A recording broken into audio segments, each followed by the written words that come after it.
a possibly revolutionary shift in the XRP space is about to occur. There is talk that all of the XRP that is presently in escrow might be burned.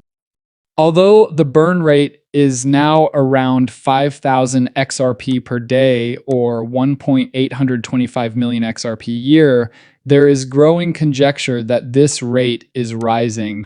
Up to 25,000 XRP may be burned per day, according to some commenters. Interestingly, there are reports that this action is connected to Ripple's escrow accounts.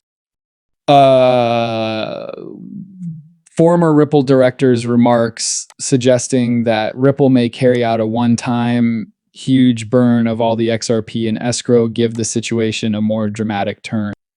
There seems to be more to the possibility of this occurring than mere conjecture. The timing of this scenario, which coincides with Ripple Labs' announcement of a repurchase of about $1 billion worth of XRP from its circulating supply, is what makes it even more intriguing. Many have theorized that this buyback and the possible escrow burn may be related to Ripple's settlement with the SEC, and that the buyback is necessary because Ripple still needs XRP. Such an escrow burn has far-reaching consequences.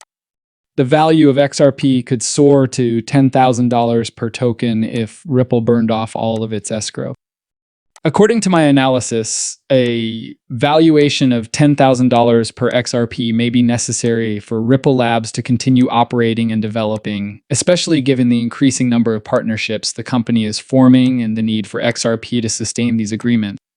Welcome back to your reliable resource for all things XRP Crypto Insights family. Let's start with some housekeeping before we get into today's subject.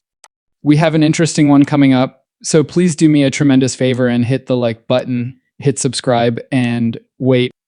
This opinion has been expressed in a number of articles, which claim that Ripple's cross-border payment relationships will cause XRP to reach $10,000. Given the growing size of Ripple's international alliances and their reliance on XRP, such a large increase in XRP's value is not only possible, but may even be required. Recent leaked and published reports attest to XRP's global expansion, and its growth trajectory has been nothing short of exponential. Notably, BlackRock plans to adopt XRP for cross-border payments, according to a leaked report. The main ideas of this research are emphasized, highlighting XRP's developing function as a worldwide cross-border payment system. The Central Bank of Ireland's recent revelation that they want to use XRP for cross-border transactions has added to this momentum. This action not only demonstrates XRP's dependability and effectiveness as a payment method, but it also formally acknowledges Ripple, the business that created XRP as a registered virtual asset service provider. This is a strong endorsement of XRP's financial sector potential. Simultaneously, the Global Central Bank of Japan has started using XRP into their international payment systems. With more than 30 central banks currently actively working together to create a central bank digital currency on the XRP ledger, this is a part of a broader trend. Out of these, 19 central banks are said to have bought more than $9.4 billion worth of XRP.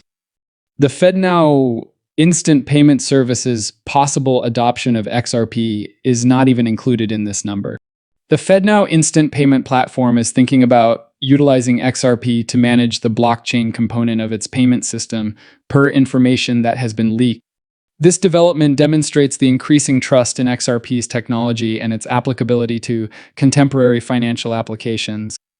It is impossible to overestimate how important the U.S. Federal Reserve's plan to acquire full control of XRP and Ripple Labs is. A major change in the financial landscape is represented by this action, which aims to prevent retail purchases of XRP.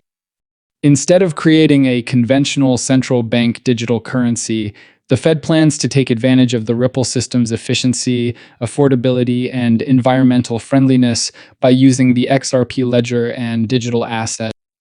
This strategy is especially pertinent in light of the global trend wherein major central banks from more than 8 countries, including the BRICS countries, have already joined up with Ripple Labs to implement the XRP ledger and the Ripplant system.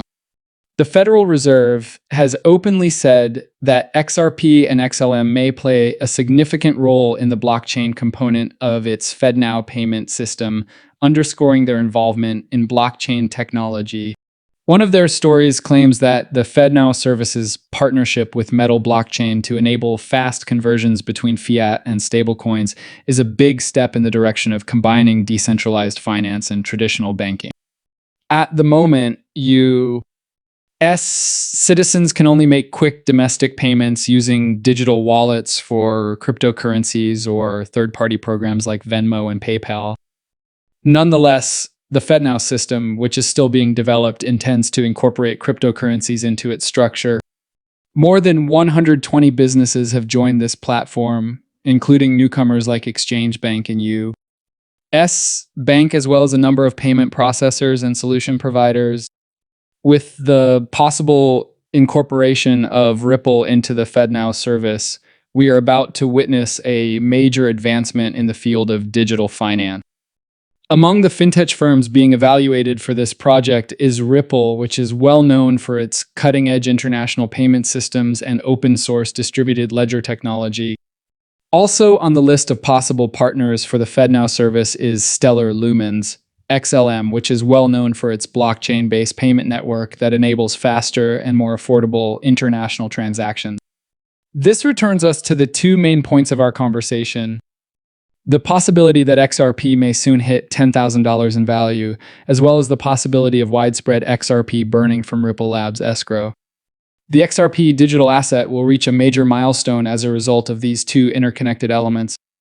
It's possible that the mass burning of XRP from Ripple's escrow will be the driving force behind XRP's expected $10,000 price threshold. Statements made by former Ripple director Matt Hamilton, who suggested that Ripple could destroy all of the XRP stored in its escrow wallet, have further cemented this belief. Given Ripple's ongoing legal dispute with the SA, see this disclosure is especially significant since it raises the possibility that a settlement agreement may include such a burn. This has wide-ranging ramifications. A significant shortage of XRP might raise its price to $10,000, but it would also result in a record-breaking demand for the cryptocurrency from institutional and ordinary investors who are more interested in using digital assets like XRP for international payments. The amount of XRP that would be available would consequently drastically decline, requiring a higher price per XRP token. It is astounding how many transactions XRP is capable of doing. Because of the huge volume and value of the transactions, more than $1, 20 cents quadrillion within the International Swaps and Derivatives Association, or ISDA alone, a price of $10,000 per XRP is required. This article sums up the scope quite well, making it apparent that XRP wants to enable transactions in the ISDA that exceed $1, 20 cents quadrillion. And that's only one aspect of the problem. Other significant players and systems where XRP is anticipated to have an impact are not even included in this figure. It does not include SWIFT's possible use of XRP for payments, SBI's intentions to spread XRP remittances throughout Southeast Asia, or the large purchases made by financial behemoths like BlackRock and JP Morgan, who are rumored to have started buying more than 7.5 million XRP. Additionally, this figure excludes Ripple's collaborations, such as the one with payment